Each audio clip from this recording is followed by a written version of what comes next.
Hi guys, எல்லாரும் எப்படி இருக்கீங்க? இன்றைக்கி நம்ம சேனலில் என்ன ரெசிபி பார்க்க போகிறோம்னா மந்தி பிரியாணி தான் நம்ம செய்ய போகிறோம். ரொம்ப ஈஸியாக நம்ம வீட்டில் உள்ள பொருட்களை வச்சு ரொம்ப ஈஸியாக இந்த மந்தி பிரியாணி எப்படி செய்கிறதுனா இந்த வீடியோவில் பார்க்க போகிறோம். இந்த மந்தி பிரியாணி இப்போ நம்ம 1 கிலோ அரிசியில் இந்த மந்தி பிரியாணி செய்ய போகிறோம். அதுக்கு மெயின் இந்த பொடி தான். அந்த பொடியை ஃபஸ்ட்டு நம்ம அரைச்சி எடுத்துக்கலாம்.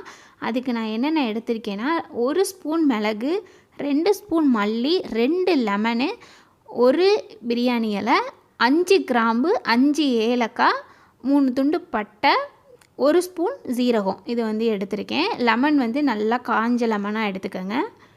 இது எல்லாத்தையும் லைட்டாக வறுத்துட்டு இதை நம்ம பொடி பண்ணி எடுத்துக்கலாம்.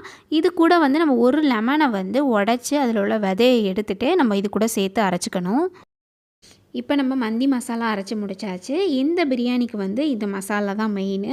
அடுத்து நம்ம இந்த லெமன் எல்லா கடைகள்லேயும் இருக்கும். அப்படி இல்லைன்னா நம்ம லெமனை 1 வாரம் காய போட்டு இந்த மாதிரி கூட நம்ம எடுத்து வச்சுக்கலாம்.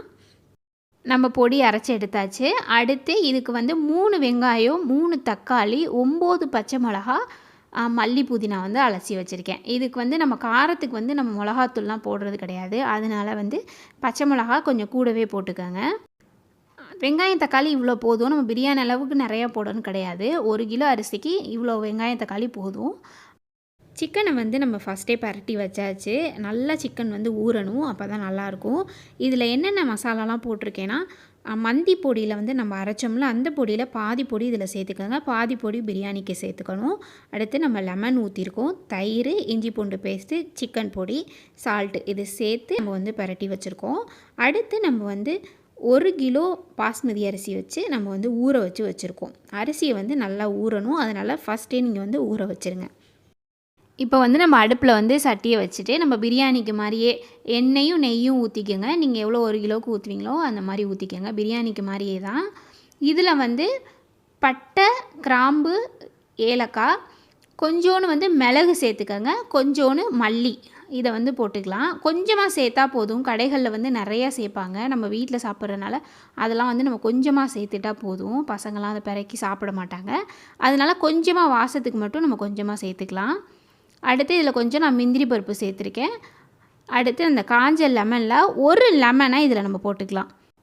1 லெமனை நம்ம அரைக்கிறதுக்கு போட்டிருக்கோம், 1 லெமனை நம்ம வதக்கிறதுக்கு போட்டு இதோட நம்ம வதக்கி எடுத்துக்கலாம்.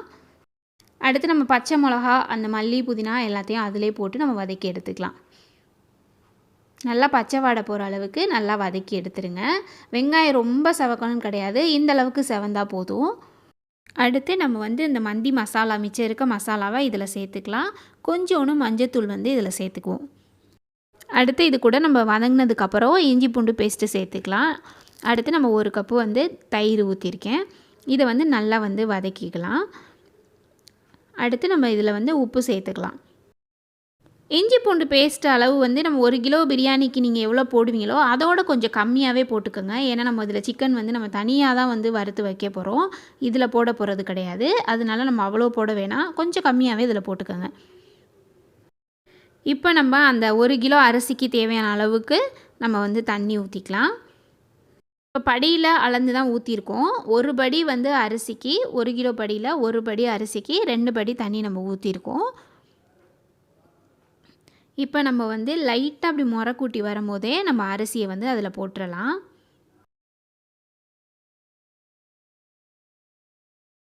இது லைட்டாக நம்ம கிண்டி விட்டுட்டு நம்ம இதை ஒரு மூடியை போட்டு வச்சிடலாம். இது கொஞ்சம் நேரம் வேகட்டும். நீங்கள் இடையில உப்பு பார்த்துக்கங்க, பத்தலைன்னா நீங்கள் உப்பு போட்டுக்கலாம். அப்பப்போ இடையில கிண்டி விட்டுக்கோங்க. நம்ம கொஞ்சம் அரிசி வேகிற அளவுக்கு கிண்டி விட்டுட்டு அப்புறம் நம்ம தம் போட்டுக்கலாம். இப்போ நம்ம அந்த சைடு சிக்கனை நம்ம வறுத்து எடுத்துக்கலாம். இது நம்ம அடுப்பை சிம்மில் வச்சுட்டு ஒரு மூடியை போட்டு மூடிட்டு இது கொஞ்சம் நேரம் வெந்துட்டுருக்கட்டும். இப்போ நம்ம இந்த அடுப்பில் ஒரு கடாய் வச்சுட்டு நம்ம எண்ணெய் ஊற்றிக்கலாம். இதில் கொஞ்சமாக நம்ம பட்டர் சேர்த்துக்கிறோம். பட்டர் சேர்த்தா நல்லாயிருக்கும், சிக்கன் ஃப்ளேவர் நல்லாயிருக்கும். அதனால் பட்டர் சேர்த்துக்கோங்க. அப்படி இல்லாட்டி இதில் கொஞ்சம் நெய் சேர்த்துக்கோங்க. இப்போ நம்ம எண்ணெய் நல்லா காஞ்சதுக்கப்புறம் இந்த சிக்கனை நம்ம போட்டுடலாம். எப்போதுமே சிக்கன் போடும் போது எண்ணெய் நல்லா சூடானதுக்கப்புறம் போடுங்க. அப்போ தான் சிக்கன் பிடிக்காமல் வரும். நம்ம எண்ணெய் சூடாகாமல் சிக்கனை போட்டோம்னா அது சட்டியோடு பிடிச்சிட்டு பிஞ்சிட்டு வரும். அதனால் எப்போதுமே எண்ணெய் நல்லா சூடானதுக்கப்புறம் சிக்கனை போடுங்க. இப்போ வந்து நல்லா 2 சைடும் வெந்துருச்சு. இப்போ நான் எல்லா சிக்கனையும் பொரிச்சு எடுத்தாச்சு. அடுத்து நம்ம தம் போடுறதுக்கு வந்து இப்போ ரெடி பண்ணியாச்சு. அடுப்பை வந்து சிம்மில் வச்சுட்டு அது மேலே ஒரு தோசை கல் வச்சு அது மேலே நம்ம பிரியாணி சட்டி வச்சுருக்கோம். இப்போ நம்ம இந்த சிக்கன் வறுத்த மிச்சம் இருக்க வெண்ணெயில் 2 வெங்காயம் நல்லா நைஸாக நறுக்கிட்டு இதில் வந்து அந்த வெங்காயத்தை நல்லா வந்து நம்ம பொரிச்சு எடுக்க போகிறோம். இது வந்து நம்ம பிரியாணி மேலே போடுறதுக்காண்டி இதை வந்து நம்ம இப்போ வந்து பொரிச்சிட்ருக்கோம். நல்லா வந்து இது செவக்கணும், மொறுமொறுன்னு வந்து நல்லா வந்து செவந்து வரணும். போட்டோம்னா அது பிரியாணி ஃப்ளேவர் வந்து சூப்பராக இருக்கும்.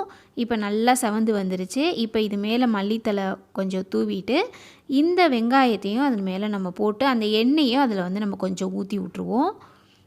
ஏன்னா அதில் நல்லா பட்டர்லாம் போட்டிருக்கனால நல்லா வந்து நல்லாயிருக்கும். அதனால் நம்ம எண்ணெயும் கொஞ்சம் அந்த வெங்காயத்திலே ஊற்றி விட்டுறலாம் மேலே. இப்போ நம்ம அந்த சிக்கன் எல்லாத்தையும் நம்ம வந்து இதில் வந்து ஃபுல்லாக அடுக்கி வச்சுருவோம். நம்ம அடுக்கும்போது நடுவில் கொஞ்சம் இடம் விட்டுட்டு சிக்கனை வந்து சுற்றி வர அடுக்கி வைங்க. நடுவில் கொஞ்சம் இடம் விட்டுருங்க. அடுத்து இந்த மாதிரி ஒரு சின்னதாக ஒரு கிண்ணம் எடுத்துக்கணும். அந்த கிண்ணத்தில் வந்து 2 பட்டை 2 கிராம்பு போட்டுக்கோங்க. அடுத்து வந்து இந்த மாதிரி அடுப்பு கறி மெயினாக வேணும். இந்த அடுப்பு கறியை நம்ம வந்து நல்லா வந்து நெருப்பில் வந்து சூடு காட்டிட்டு இந்த மாதிரி எடுத்து வச்சுருங்க அந்த கிண்ணத்தில். அதில் கொஞ்சோண்டு நெய் ஊற்றிக்கங்க. நெய் ஊற்றிட்டு ஒரு மூடியை போட்டு நல்லா மூடிடுங்க. ஒரு பாத்திரத்தில் தண்ணி ஃபுல்லாக பிடிச்சி அந்த மூடி மேலே தூக்கி வச்சுருங்க. இந்த நெருப்பு வச்சதுக்கப்புறம் நம்ம கீழே வந்து அடுப்பு ஆஃப் பண்ணிடணும். ஆஃப் பண்ணிவிட்டு அதுக்கப்புறம் நம்ம 10 நிமிஷம் இதை வந்து மூடி போட்டு வச்சிடணும். இப்போ நம்ம 10 நிமிஷம் கழித்து நம்ம திறந்து பார்த்தாச்சு. சூப்பராக வந்திருக்கு மந்தி வந்து. டேஸ்ட்டு அல்டிமேட்டாக இருந்துச்சு. செம்ம டேஸ்ட்டாக இருந்துச்சு. இதுக்கு வந்து சட்னி, வெங்காயம், மயனீஸ், சாஸ் எல்லாமே வச்சு இது கூட சாப்பிட்டோம். சூப்பராக இருந்துச்சு. இதே மாதிரி நீங்களும் கண்டிப்பாக ட்ரை பண்ணி பாருங்கள். ரொம்பவே சூப்பராக இருக்கும். மந்தி எல்லோரும் கஷ்டமாக இருக்குன்னு நினைப்பாங்க. ஒரு தடவை இதை செஞ்சு பார்த்திங்கன்னா ரொம்பவே ஈஸியாக இருக்கும். நான் வந்து 1 கிலோ அரிசிக்கு எந்த அளவு எல்லா பொருளும் சேர்க்கணும்னு சொல்லியிருக்கேன். இதோட நீங்கள் வந்து கொஞ்சம் அதிகமாக சமைச்சிங்கன்னா இது எல்லாத்தையும் கொஞ்சம் அதிகமாக சேர்த்துக்கங்க. கண்டிப்பாக நீங்களும் இதை ட்ரை பண்ணி பாருங்கள். இந்த வீடியோ பிடிச்சிருந்துச்சுன்னா நம்ம சேனலை சப்ஸ்கிரைப் பண்ணி வச்சுக்கோங்க.